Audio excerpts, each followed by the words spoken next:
when you do CPR, you're literally squishing the heart between the spine and the sternum, right? You want to squish the blood out of it. Well, humans get tired, right? Sometimes they can't count, right, when they're under pressure.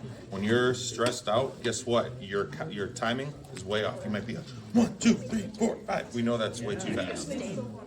No, I'm good. I'm so sorry, Keely. You're fine. So this machine, we put this back plate under them for some rigidity. If you guys are taking CNA, do you guys do CPR on beds?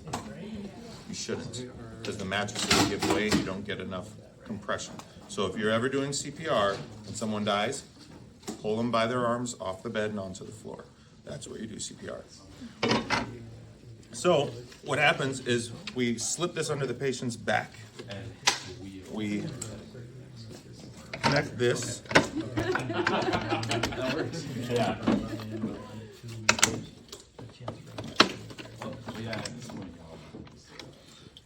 Battery.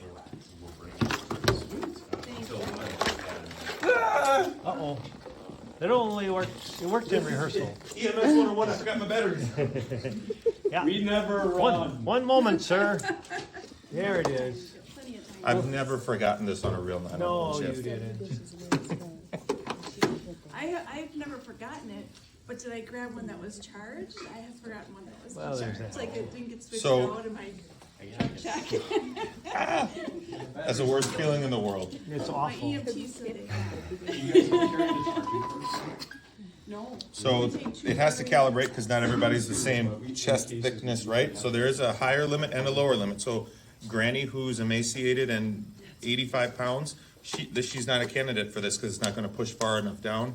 And Grandpa, who enjoyed Guinness and hot dogs a little bit too much, he's also not a candidate for this because he might be too barrel chested and too wide. I barely fit in this when we've done our training. So you adjust it for the patient's height, then you press go. Crack, crack, crack. And I know it sounds crude, but the sternum usually breaks around the ribs, soft parts. That's what's essential. It has to happen if you're going to get a good compression on the heart. That good compression is going to continue the cerebral perfusion, and that's what makes great CPR. Even if I can restart your heart, that doesn't mean that your brain is going to be intact by the time you leave the hospital. So did I really win?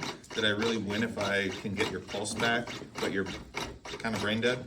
So that's how we measure our outcomes. I don't get a star sticker unless the patient leaves the hospital with their brain still working.